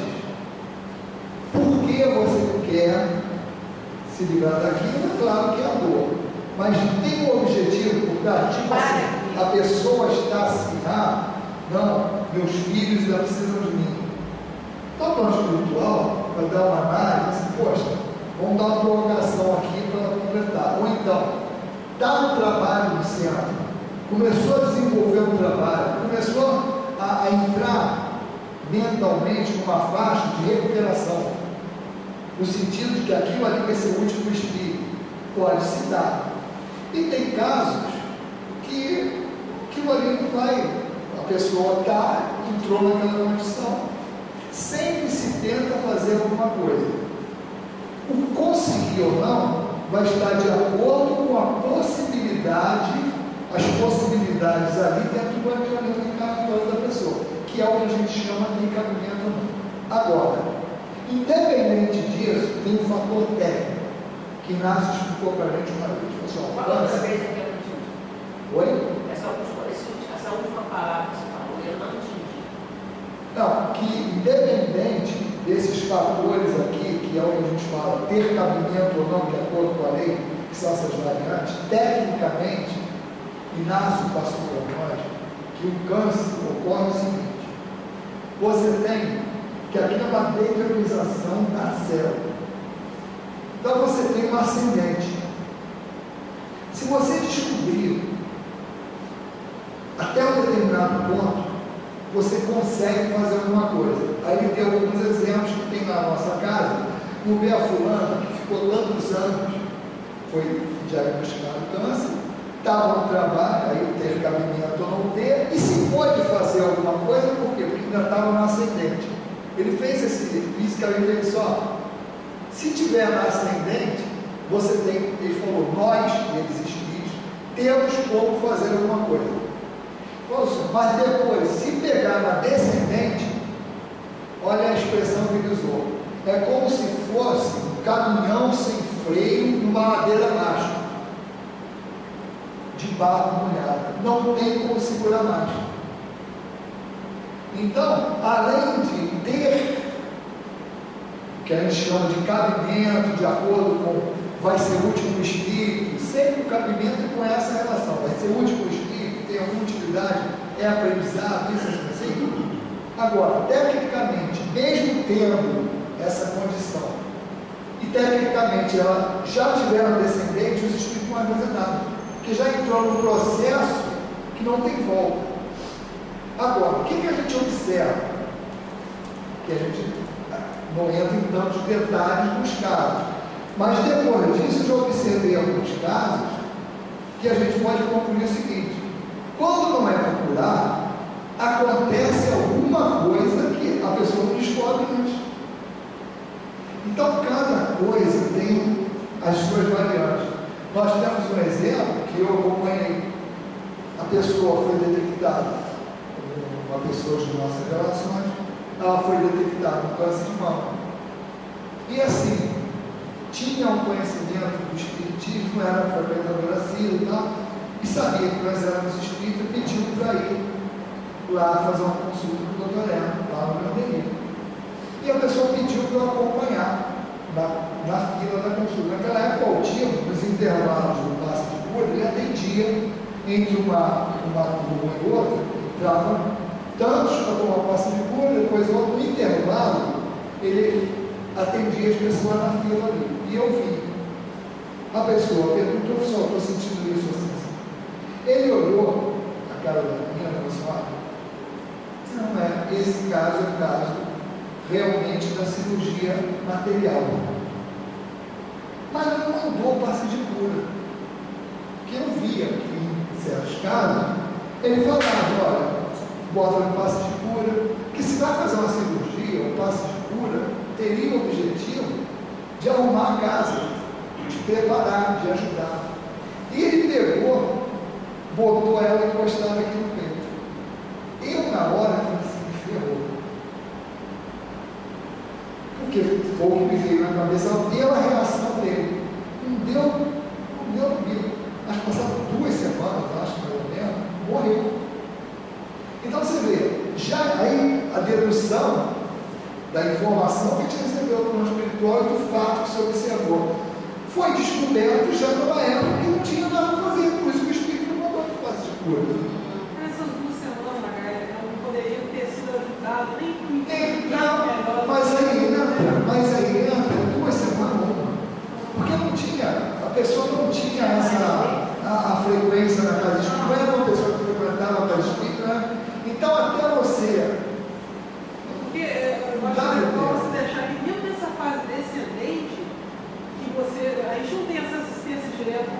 sei lá, que mas vale a pena mesmo assim incentivar a pessoa a vir, vale a pena, mas ali é o seguinte, o tipo que você falava aí, a coisa de guia.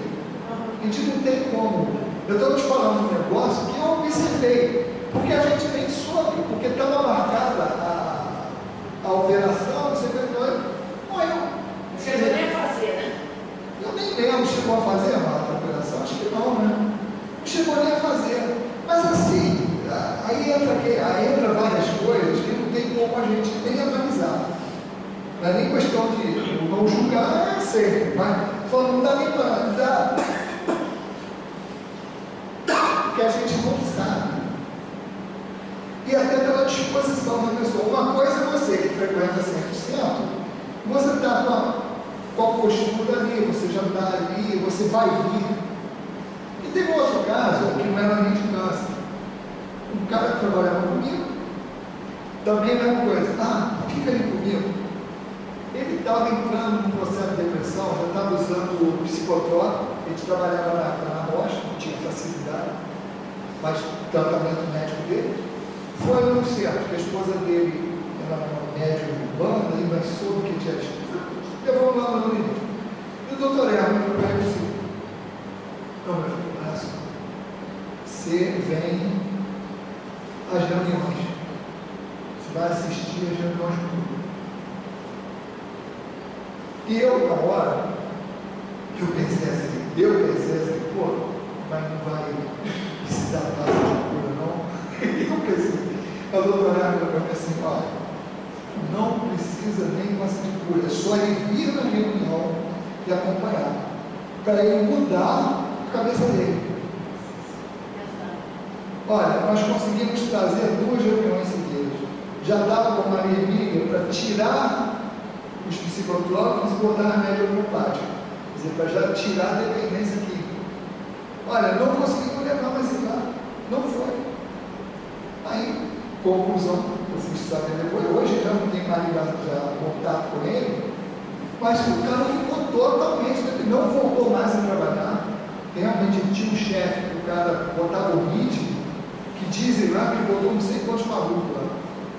Mas foi um negócio que você vê, não tinha nem necessidade do passe, era um problema na cabeça dele, que era ele sentar, assistir a reunião pública, que aquilo ali já seria suficiente para ele desvirtuar, porque era mental, não tinha nada de físico. Então, quando entra na vontade da pessoa, não há fluido que dê jeito. Então, você vai ver, é uma condição que cada caso é um caso, e no frigir dos ovos, entra sempre a condição do espírito modificando as condições da matéria, pelo seu pensamento. A gente tem que amar, isso tudo é o pensamento. Cara, só rapidinho, porque agora está um nó na minha cabeça. Quando a gente pega muito aqui, a parte de cura, desequilíbrio emocional, entre aspas, depressão. E aí, nos estudos que a gente desenvolveu ano retrasado, ano passado, a gente estudou muito nesse tipo de passe, é um passe espiritual, que você vai conversar com o espírito daquele encarnado durante o passe. Olha, meu amigo, a gente gosta de você é uma pessoa importante. Quer dizer, trazer a valorização daquela encarnação. Então não haveria necessidade de. Não há, por isso eu estou te falando, cada caso é um caso. Isso, de uma maneira geral, é esse o procedimento. Nesse caso, foi específico daquele caso, por isso eu estou te falando, e é isso agora a gente entende cada vez mais quando o tipo fala. Quando o guia fala, o guia está vendo coisas que a gente não está vendo. E nesse caso, até deduzo. O que adiantar? Se o cara não foi para a reunião, ele não passa de cura. Entendeu? Então tem coisas que você. Porque aqui até a gente tem, antes do passo propriamente dito, uma reunião pública. Ele se convida. Né? De repente, aqui, mesmo que ele não. O mais importante, de repente, é ele assistir aquela reunião que está lá dentro da sala. Exato. Porque a reunião pública. Então, é uma coisa também que nós, como médicos e frequentadores da casa, a gente tem que entender, porque vira e mexe alguém pergunta. E as pessoas têm muito aquela ideia de que você está mandando vir para a reunião pública para transformar ele em espírito. Só que na reunião pública, e a maioria das pessoas, quando não são espíritas e vêm buscar essa ajuda, vem atrás do passe. Porque ela está achando que o passe é que vai resolver o problema. Porque na cabeça dela é uma ajuda de fora que vai me dar e vai me tirar o que eu tenho. Quando todo o conceito da medicina espiritual é ajuda para te equilibrar, para que você faça a transformação. O passe, ele é uma ajuda material, vamos dizer assim, física, para te ajudar a ter a força para fazer aquelas alterações. Então você vê, um atendimento completo, quando a gente não é guia, a gente faz o básico, isso que ele está falando. Em geral é o quê? Pega a pessoa, se ela tiver medicação que você vai tratar na consequência do corpo, beleza? É a nível perispiritual, pode usar homeopatia. Aí pode ser alopatia ou homeopatia, vai depender do que essa pessoa está precisando, do que ela está acostumada, você está tratando do corpo. Passe, você vai estar trata do corpo, mas ali você está no nível do corpo espiritual. Para você o quê? Desimpedir até obstáculos, que no estudo que vem, a gente vai entrar na parte do campo magnético que entra o ser humano para as coisas. Você vai entrar descongestionando isso aqui, do indivíduo. Você vai descongestionar o que ele emite. Para quê? Para deixar ele mais livre, para receber as coisas e tirar ele da sintonia, tentar tirar ele da sintonia do plano espiritual inferior. Só que a origem disso tudo é no espírito. Você está trabalhando no efeito. É uma ajuda que você vai dar para o cara. Mas o tratamento está completo quando? Quando você vai para o cara assim, olha, vem a reunião pública. Cara, você tratou do corpo, tratou do perispírito e do espírito exatamente do que ele vai escutar. Porque é a renovação de ideias que vai dar a ele a condição de fazer essas mudanças necessárias para ele ficar receptivo à ajuda que ele precisa. Então, mesmo ele não estando no passe de cura, ele estando no salão assistindo uma reunião, o que vai acontecer? Os espíritos vão estar trabalhando nele. O médium, na hora do passe magnético, vai lá, vai fazer o trabalho, é como se fosse um trabalho de manutenção, que é outra coisa que às vezes a pessoa não entende. Está no passe de cura. Então, esse que está no passe de cura foi detectado que realmente a necessidade dele é tomar aquele passe. Uma doença específica ou uma coisa assim. Está tendo atendimento. Mas, além disso, assiste uma reunião pública. Que aí você diminui aquele espaço de uma semana entre um passe e o outro, você está tendo uma manutenção ali. Então, ajuda aquela pessoa. Mas, o básico, a causa, é lá a mudança de pensamento dele. Isso tem que ser muito bem esclarecido no atendimento fraterno. A gente tem uma reunião, a gente tem uma reunião aqui rápida, na terça-feira, do Evangelho, e em seguida tem a irradiação. Então a gente, quando a pessoa está assim, muito desequilibrada, não tem nem condição de estar, porque tem pessoas que ficam no estado tal que nem gostam de ficar no meio de muita gente. Então a gente indica, você pode vir na segunda-feira, uma reunião pública, pode vir na terça-feira, que é o Evangelho, é uma reunião mais rápida. Não, é importante, e outra coisa, você vê, a argumentação, ou o que nós vamos falar nesses atendimentos da Terra, a responder os questionamentos, você vê a importância de você estar inteirado no mecanismo. Porque, de repente, não é só o consolo que está ali, porque a pessoa que está no consolo, ela quer aquilo. Mas, de repente, se a gente não sabe explicar para ela que além daquilo ali, ela tem que fazer por causa disso, ela vai ter aquela coisa, vai querer só um passe. Ela não vai nem se tocar. E aí, claro, também, a gente tem que ter a sensibilidade de que isso não pode ser uma coisa de fogo. Porque a pessoa que vem numa dependência dessa tem que ter uma acolhida, ela ela vai ter que ter paciência para entender isso. E até porque não existe milagre. Não existe, vai Não, ser. tem uma senhora que está experimentando trapace problema, vitiligo. Aí você pensa, ela tem que aceitar esse vitiligo, ela tem que passe, eu não vejo, Márcia, não vejo passe refazendo toda a estrutura, a nosso nível de evolução, a estrutura da pele dela. Então eu fico, gente, será que ela tinha que estar aqui para de cura? Mas aí outra contrapartida fala, Márcia, ela pode estar aqui para não tomar passe do vitiligo, coisa que você nem sabe. A espiritualidade trouxe ela aqui. Mas ao mesmo tempo, ela tinha que ser esclarecida que o passe de cura não vai curar o vitiligo dela. Tu tocou o conceito. Entendeu? Olha só, os espíritos falam para ela é o seguinte: não é o passe de fura, não é o nome mais adequado, é assistência espiritual. Porque isso, até a definição dele, a gente dá o seguinte: a diferença entre equilíbrio e saúde, e cura total. O que a gente pode no passe, sem prometer, é que vai ter uma ajuda o máximo possível dentro daquela situação. Então a pessoa, ela está acostumada a ver nas outras religiões aquela promessa de cura. E quando o Espiritismo se propõe é o seguinte: olha, a cura é individual e é sua, é autocura. O conceito do medicina espiritual, ele no frigir dos ovos, vai te levar para tu entender que a tua cura é a tua transformação, é você que é o artífice disso. É isso. Então, uma coisa é o seguinte: o que eu prometo, o que eu tento dar ali é o equilíbrio físico. E às vezes a pessoa tem que entender o seguinte: isso os espíritos têm falado para a gente, João Diante fala isso nós temos lá no estudo de medicina espiritual, essa convergência da orientação da casa, da palavra de João Diante também com de outros espíritos, para ver que realmente é aquilo ali que eles falam. Olha, o que é o conceito de saúde na visão espiritual?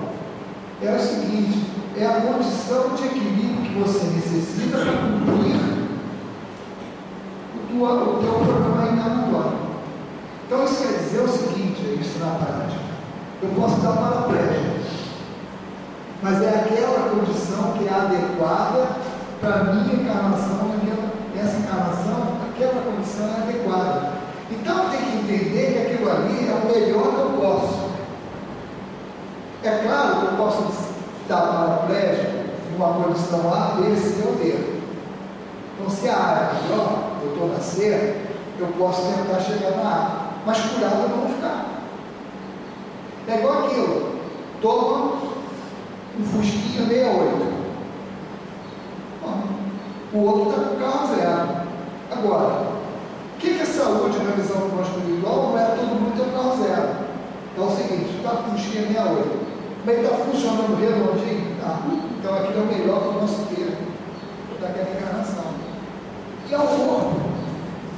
O motorista é o espírito, o carro é o carro fisiológico. Então esse conceito de saúde pela visão do plano espiritual é essa aceitação daquele nível. Agora, eu posso, dentro daquilo que eu tenho, extrair o melhor. Porque eu também posso ter aquele Fusquinha 68 e não cuidar dele, e ele está todo arrebentado. Não me servir. Mas o que eles falam é o seguinte: é dar o equilíbrio do corpo para que aquele espírito consiga fazer o que tem que fazer, ao que ele veio. Por isso que cuidado com o corpo, quando se fala que nós temos que cuidar, que eu posso agravar, posso diminuir o tempo de vida dele, é pelo uso. Então, e outra coisa, a valorização do que eu tenho, que os espíritos sempre colocam assim: peraí, olha o que tu tem. Tipo assim, olha o carro que você está. Pô, não tem cabimento, o outro com Fusquinha 68, eu estou fazendo muito mais do que você com o carro zero aqui. Então valoriza isso, doa isso, saúde, inteligência, força, o que tu tiver, e vai lá em benefício dos outros. Então é essa visão que eu acho que realmente as casas espíritas têm que colocar, para que a pessoa não fique com aquela ilusão que ela vai ser curada. A cura é uma consequência. Pode ser ou pode não ser. Por isso o estudo é fundamental, porque a pessoa que está com os conceitos espíritas no sangue, ela já entendeu isso. Ela já entendeu que não depende de um fator externo. E até uma condição da doença kármica, que é aquele entendimento que eu estou numa consequência no negócio, não cabe mais, mas eu não mereço. Hoje eu não mereço. Mas se aquilo está vindo para mim, alguma coisa eu fiz, alguma coisa eu plantei para colher daquela maneira. Então é uma situação assim. E para nós, esse entendimento é cada vez mais entender esse mecanismo para a gente poder ajudar mais a nós e aos outros também. Então, já passamos. Na próxima, nós vamos continuar mostrando o campo magnético do ser humano e das coisas. Tá? Alguma pergunta mais? Alguma coisa? Deixa eu só esclarecer para mais uma coisa aqui. Eu ouvi dela falando que o vitiligo não é formal. Mas na consulta, né, prévia ao passe, não tinha um passo ao vitiligo. Não, mas ela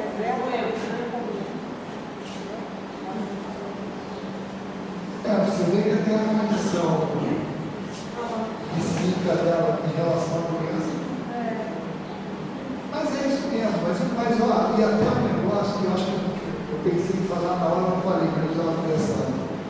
Às vezes é um fator até de dar confiança para a pessoa mesmo. Às vezes o passe de cura, ele nem é necessário dentro daquele contexto físico. Mas que aquilo para a pessoa passa a ser um ponto de apoio e até de incentivo para que ela venha. Exato. E até para vir. Seria uma pessoa que viria com passe de cura, mas não viria com um estudo. E aí é uma maneira. Aí é que a gente tem que entender que o plano espiritual usa todos os artifícios para que a pessoa tenha a oportunidade de esclarecimento. Então, é por aí mesmo. Dá todas as opções. Está além. Por isso que a gente está falando, a gente tem que fazer o geral. Mas naquele caso foi assim, eu nasci com espírito. Espírito, coisa de espírito. Não, a Mária me deu uma mensagem que o médico, ele não deve questionar por que fulano está tomando claro. Porque está além, ele não tem essa capacidade. Exato. Mas olha só, a gente está falando do médico que está no trabalho, mas vocês não se esqueçam que, no caso está aqui, você não tem uma direção espiritual muito assim, fisicamente presente, fisicamente bem incorporado, com alguém correndo lá, alguém de vocês que dirige esse trabalho tem que decidir. Entendeu? Então, uma coisa é o médico questionar por que a pessoa está tomando passe. Mas quem direciona tem que ter esse pensamento do geral, olha, é encaminhar, é fazer isso, e vai ter que uma hora pedir. Quer dizer, estar em conexão com a direção espiritual da casa, para pedir inspiração para indicar esses casos. Porque vai ter casos que o médico está atendendo, por exemplo, no atendimento fraterno, que deve ser um encaminhamento que vocês usam. Faz o atendimento fraterno, aí encaminha para o passe, não. Nessa hora o médico está intuído. O médico tem que estar ligado à direção espiritual da casa para pedir intuição nessa hora. Porque você vai ver que algumas vezes você vai sentir, não, isso aí não é para dar. Agora, o médico tem que ter a consciência que nessa hora ele tem que estar ligado ao plano espiritual para que ele não haja um personalismo. Tipo assim, não sou eu não estou buscando a minha opinião pura. Eu estou ligado ao plano espiritual para que o plano espiritual se oriente. No caso, usar a palavra mesmo, né? Eu não vou usar o meu mesmo. Mas olha só, não vai usar de qualquer maneira, é um conjunto de coisas. Agora, o que eu estou falando, que a gente não deve, é fechar esse canal, porque aí se você, assim, se eu for aqui, vou trabalhar com personalismo, não, comigo é duro assim mesmo. Se eu já entro com isso, eu estou fechando qualquer possibilidade de receber intuição para aquela orientação. Então é como se eu tenho que manter a neutralidade, mas sempre eu vou usar o meu bom senso, também não tem como. É igual você achar que médium interfere na comunicação. Médium interfere em todas as comunicações. Vai depender se é positivo ou negativamente. E Mas dizer que não influencia, não tem como. Claro. É um trabalho de conquista espiritual, é um trabalho em conjunto. Então não tem como você separar uma coisa da outra. A não ser que seja aquele caso que não existe mais, já não existia tanto na época de Kardec, que eles falam na codificação, o médico totalmente alheio, o mecânico. Eu falo, já é difícil, e ele está lá, 200 anos atrás agora, muito difícil. Hoje em dia, então, quando é justamente o contrário, você aumentar a participação consciente do médico, tem um nível de aprendizado que já se pode ter. Então é algo que a gente tem que ter certeza que a gente influencia, mas também ter o cuidado para não colocar o nosso pensamento acima da intuição do ponto espiritual da casa. Bom, então vamos